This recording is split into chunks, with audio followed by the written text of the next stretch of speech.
सभी स्त्री के होते हैं 4 पति। आपका नंबर चौथा, जानिए कैसे।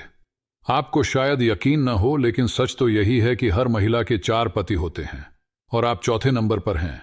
ये बात आप नहीं जानते, क्योंकि विवाह के समय जब पंडित आपको विवाह मंत्र सिखा रहा होता है तो आप मंत्र का अर्थ नहीं समझ पाते। जब एक लड़का और लड़की विवाह बंधन में बंधने जाते हैं तो सबकी ख्वाहिश होती है कि जिससे उसकी शादी हो रही है वो पूरे तन मन धन से उसी का रहे। आपको शायद यकीन ना हो, लेकिन सच तो यही है कि हर महिला के 4 पति होते हैं और आप चौथे नंबर पर हैं।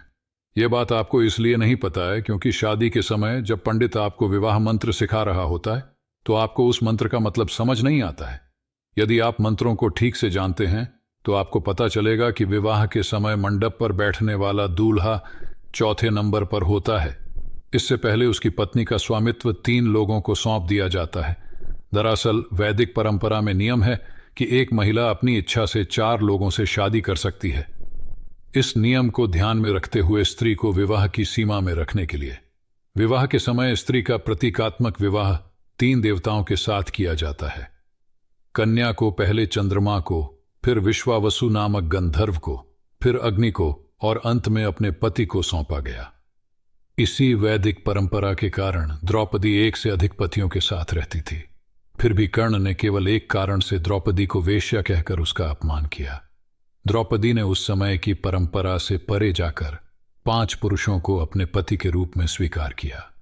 यदि द्रौपदी 4 पुरुषों की पत्नी होती तो उस समय के नियमों के अनुसार यह कानूनी और सामाजिक रूप से स्वीकार्य होती और कर्ण उसे वेश्या नहीं कह सकता था।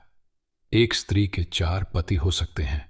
इस प्रथा के प्रवर्तक, या यूं कहें कि वैवाहिक व्यवस्था के संस्थापक, उद्दालक ऋषि के पति श्वेतकेतु थे। महाभारत में एक जगह उल्लेख है कि कुंती कहती है कि पहले स्त्री पर कोई प्रतिबंध नहीं था, वह जब चाहे किसी भी पुरुष के साथ जा सकती थी, यानी महिलाओं पर कोई प्रतिबंध नहीं था। लेकिन धीरे धीरे अधिनायकवाद का जन्म हुआ और महिलाओं की स्वतंत्रता में कटौती की गई, जिसमें श्वेतकेतु द्वारा स्थापित विवाह प्रणाली भी शामिल थी।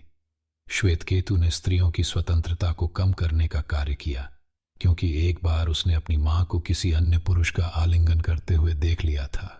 उस समय उनके मन में यह सवाल आया कि क्या वह अपने पिता के पुत्र हो सकते हैं या नहीं। इस प्रश्न से उनके मन में पुरुषों की संख्या सीमित करने का विचार आया और निर्णय लिया गया कि एक महिला केवल 4 पुरुषों के साथ जा सकती है।